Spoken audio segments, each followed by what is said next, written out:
In a far-flung, grimy corner of Afghanistan, under the shadowy specter of the late 2000s, Chris found himself. An ex-Canadian Army man, Chris was always careful about who he shared his military tales with, but he felt a connection with the U.S. Marine he was speaking to. He began. There was this mission during Operation Athena, the Canadian contribution to ISAF. The season was winter, a cold and biting one, in Kandahar province. Our team was an eclectic blend of mechanized infantry and LAV-3s, a sprinkle of Leopard tanks, dedicated engineers, and the ever-reliable combat service support. He paused for a moment, savoring the cold edge of his memory. We embarked on a 4 to 5 day operation, sweeping through some nondescript villages nestled along the Argandav River. It's a haunting place. On our first night, we decided to make our stand in the heart of the riverbed.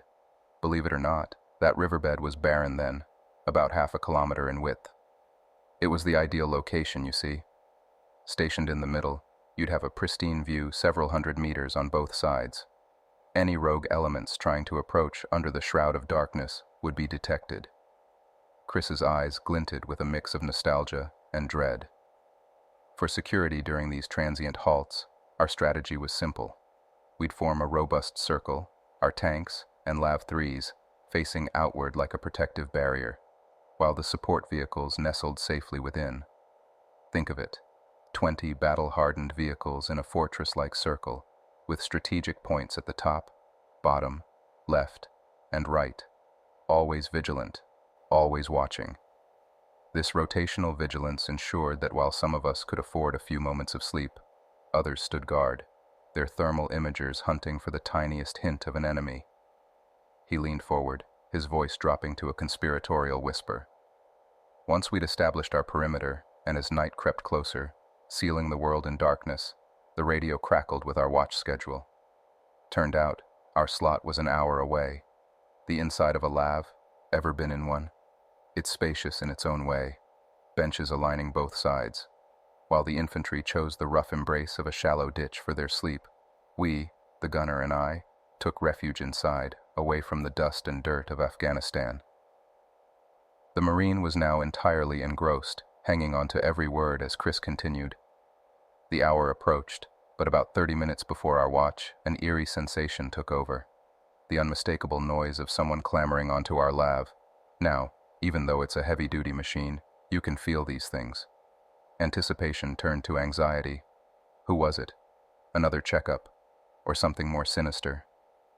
He closed his eyes for a split second, the memory too vivid, too real. We waited for the hatch to burst open, for orders to be barked at us, but there was silence, a chilling, absolute silence. Taking charge, I pushed open the hatch, expecting to see a familiar face. But there was no one. The LAV's roof was deserted. Chris leaned back, his story hanging in the air, letting the eerie atmosphere it evoked settle around them. On top of that formidable LAV turret, my vantage point should have been excellent. I should have seen anyone and everyone around. But, as it was, there was just this yawning, unnerving void, the cold emptiness of the Afghan night, pierced only by the sleeping silhouettes of our men, the ring of support vehicles, and the seemingly infinite stretch of the riverbed.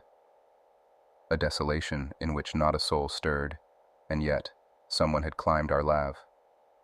Unease gnawed at my gut. To think of an unknown entity, perhaps even a foe, clambering onto our vehicle was deeply unsettling. Rushing back inside, I briefed the others. We quickly decided to bolt down all hatches, to seal ourselves from the enigma outside. We lay in wait, our watch over the vehicle conducted with an extra edge of alertness. But the night's strangeness didn't abate there.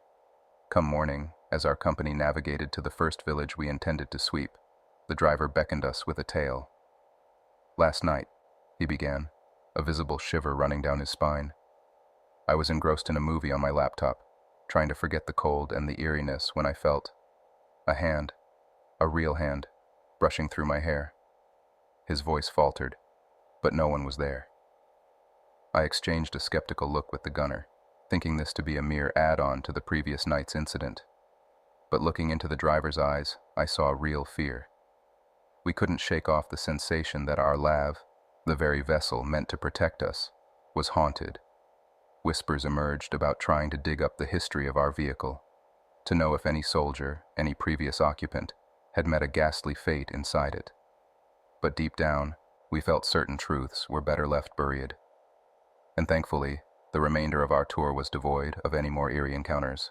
However, the land of Afghanistan, with its layered history of wars and strife, was fertile ground for tales more unsettling than ours. A comrade, an American soldier known by the online handle Sector SOS, once shared a spine-chilling experience from his tour in Kunar province around 2010 and 2011. They were stationed at an observation post, the cold Afghan night stretching endlessly before them. Through their night vision goggles, they saw a young shepherd leading 4 goats up a nearby road. It was a mundane sight, one they'd witnessed countless times. But that night was different. When they removed their goggles, the shepherd was nowhere in sight, while the goats remained. It was as if the shepherd existed in some spectral plane, visible only through the lens of technology. Every time they donned their goggles, he was there, a phantom walking his earthly goats. Without, he vanished into thin air, leaving behind only the night and its mysteries. The soldiers were left haunted, unable to decipher if what they had witnessed was a glitch in their equipment or a glitch in reality. The shadow of that inexplicable night lingered, as shadows in war-torn lands often do. The incident with the spectral shepherd and his very tangible goats was not something we took lightly. Once back at the base, we lodged an official report, but much to our disappointment, it was met with a mix of amusement and skepticism from our immediate commanders and platoon leadership. It's one thing to come across unexpected enemy movements, another entirely to report ghostly sightings. Word of our otherworldly encounter rippled through the ranks, becoming the kind of hushed, incredulous chatter that soldiers indulge in to break the monotony of military life. Before we knew it, our story had spiraled all the way up to our command sergeant major. Then, a peculiar thing happened. Merely a week after our report, the 3 of us were conveniently selected for a random drug test. A urinalysis, as if we'd hallucinated the entire episode under the influence. But our consciences were clear. We always maintained strict discipline and had no ties to drug use, and sure enough, our tests came back clean. It was unmistakably odd, but then, so was our encounter. The easiest explanation would have been sheer exhaustion, or maybe the strain of the terrain playing tricks on our eyes. But that didn't account for the shared experience among 3 fully alert soldiers. In the solitude of Peck Valley, soldiers often whispered of strange sounds. The wind's howl against the jagged cliffs sometimes mimicked hushed voices, making the already eerie nights even more unsettling. I never personally witnessed this acoustic phenomenon, but after our experience on the watch, I was more open to believing in the inexplicable. Such tales of eerie encounters weren't unique to us. Uriah Steffenhagen, a Marine of the U.S. Corps, once recounted his own haunting tale from his time stationed in Afghanistan. He had been deployed as a young man of 20 to Camp Dwyer in Helmand Province in the year 2011. Around October or November of that year, Uriah's assignment was to oversee base defense, a duty that had him positioned at various guard posts, all equipped with heavy machine guns. One particular guard post, named Hotel, in military phonetic language, held a grim history. It sat precariously close to the Afghan National Army compound, bordered by sturdy HESCO barriers, large fabric buckets reinforced with wire, filled to the brim with rocks and dirt to shield soldiers from enemy onslaught. A couple of months prior to Uriah's arrival, a tragic accident had occurred. An AN pickup truck had violently crashed into a HESCO wall not far from Post Hotel, taking the lives of both the soldiers within. The impact left a gaping tear in the HESCO, a wound in the wall, serving as a somber reminder of the incident. Uriah was stationed at Post Hotel to replace another Marine. Legends of unexplained occurrences were rife about this post. Disembodied footsteps on the metal stairwell, elusive shadows flitting across doorways. But Uriah, like any soldier, was more occupied with tangible threats, like potential Taliban ambushes. Yet, one fateful night, while scanning the perimeter, he chanced upon a chilling sight. Beside the damaged HESCO, 2 distinct shadows stood side by side. Bright floodlights from the ANA's secured gate illuminated these figures, yet no one seemed to be around. It was as if the souls of the deceased ANA soldiers from the truck crash had returned, forever tethered to the land they departed so tragically. Upon closer observation, the peculiarity of these shadows became increasingly evident. Had they been projected from some distant light source, their proportions would not have been so well defined. They would have been, by all laws of physics and light, much larger and somewhat distorted. Yet these figures with their sharp outlines stood still and silent, unaffected by the surrounding luminescence. I beckoned my partner, trying to suppress the nervous tremor in my voice, and he too stared in amazement. Both of us, being trained to detect and neutralize threats, shifted our focus from the spectral to the tangible. Could these shadows be intruders, perhaps spies? With my M16 in hand, I shone my mounted flashlight around, attempting to catch any tangible form that might be casting these eerie silhouettes. My partner, not one to be easily spooked, aimed his flashlight directly at them.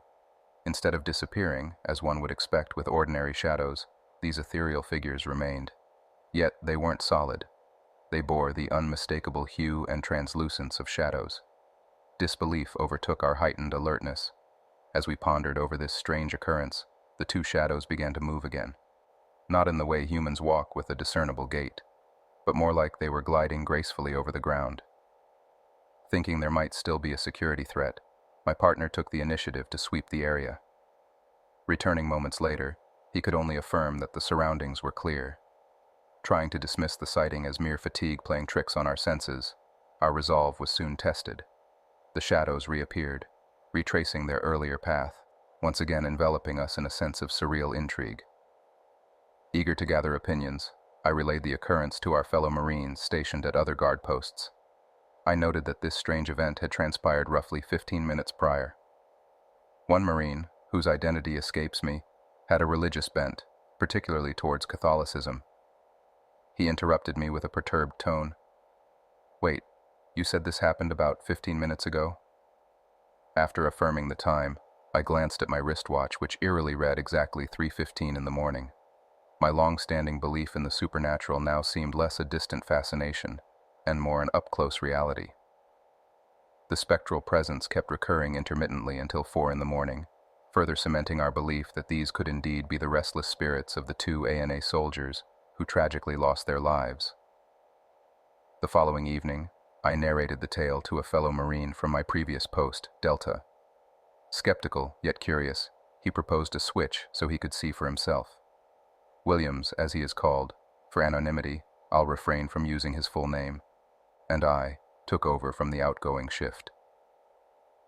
Hours of monotonous observation passed, until once again, at the bewitching hour of 3 in the morning, the ethereal duo reappeared, playing out their haunting dance.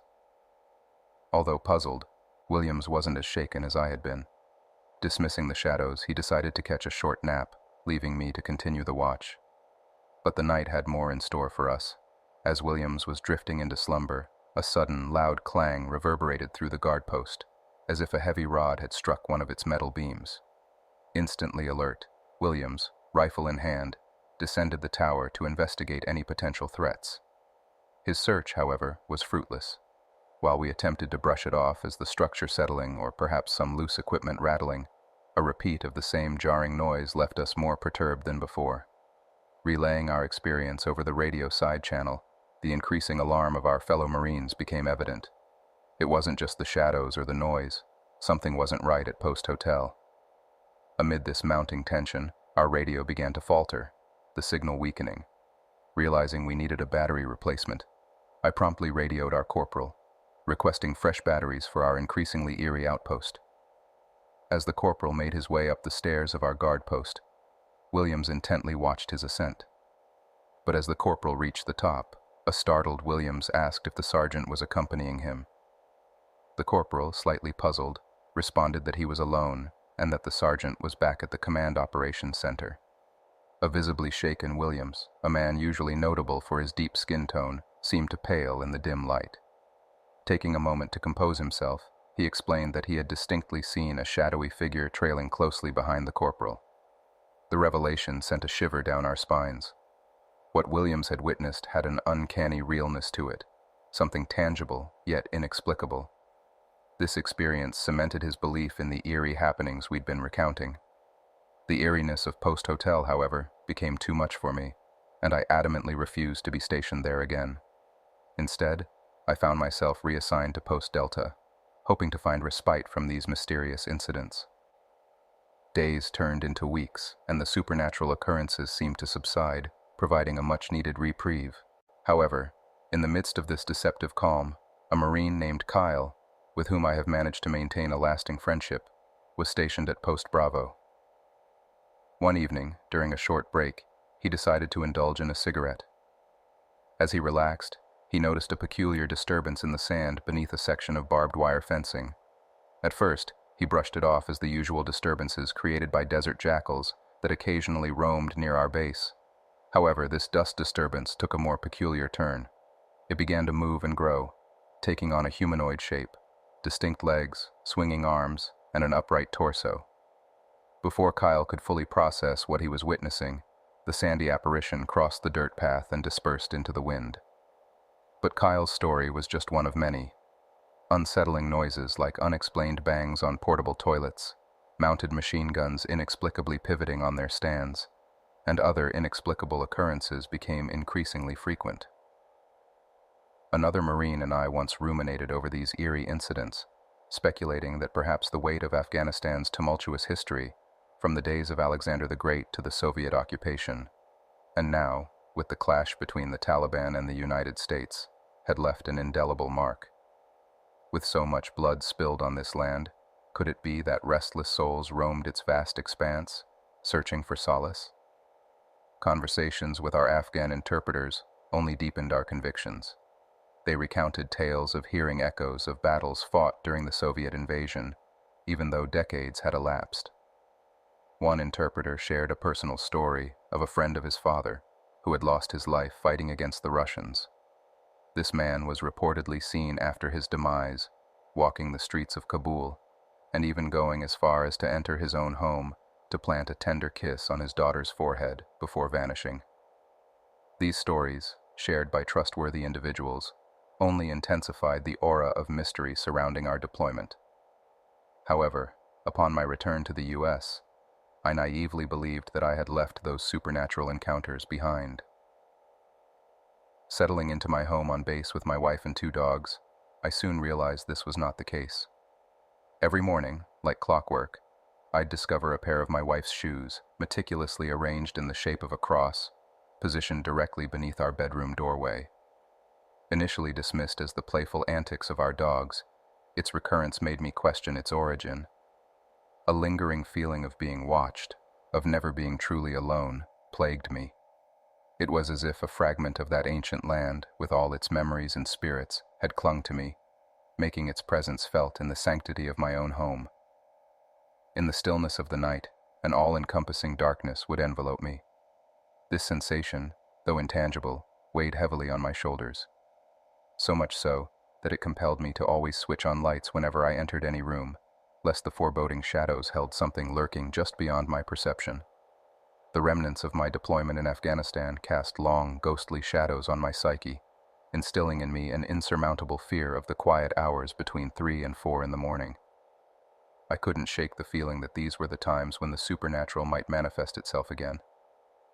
While I've accumulated a plethora of uncanny tales over the years, these experiences deepened my belief in realms that might exist beyond the comprehension of our finite human minds. What lies beyond our understanding, I cannot assert with certainty, but I'm increasingly convinced that we are not solitary in our existence. In the subsequent years, I transitioned from military service to civilian life, becoming a police officer. While the perils and challenges I've faced in these roles are varied, nothing has quite replicated the chill of those enigmatic occurrences during my deployment in Afghanistan. I often reminisce about my fellow Marines, like Chris, whose identity remains protected by the veil of a pseudonym, Sector SOS, and Uriah. Their tales resonate with me, reminding me of our shared experiences. In my discussions with fellow veterans, a glaring oversight is evident. The American Veterans Administration, to my knowledge, doesn't recognize or offer compensation for supernatural trauma. nor do they provide any form of counseling or assistance for specters that might have latched onto servicemen during their overseas deployments. It might be time for the administration to revisit their policies in light of these uncanny narratives. I, too, have my own collection of peculiar tales from nocturnal patrols, when the darkness would play tricks on my eyes. While I often dismissed them as mere hallucinations, their vividness sometimes made me second-guess their origin. The military environment, bound by discipline and stoicism, isn't conducive for discussions about otherworldly experiences. Claims of supernatural encounters risk one's reputation, with the possibility of your name echoing disapprovingly through the hierarchy. Reflecting on my training, I remember the grueling stint at SEER School in 2011. This survival and evasion school was designed to equip us with the skills to endure if captured, survive in the wilderness, build shelters, and even craft rudimentary animal traps. I remember, during one of those training sessions, mistakenly thinking I saw a UFO from my airplane window while en route. This intense training took place in northern Maine, which was virtually buried under 8 to 10 feet of snow. The depth was so profound that when we lit a fire atop the snow, it melted and formed a cavernous pit, which I once accidentally tumbled into. The hunger during this phase was agonizing, pushing me to extremes like chewing tree bark and consuming a rabbit's eyeball on an instructor's suggestion. Upon my return to Hawaii, post-training, I had shed significant weight and sought solace in burning incense to relax. However, this innocent act inadvertently landed me in trouble. My command misconstrued the aroma of the incense for something far more illicit, leading to repeated, unwarranted drug tests.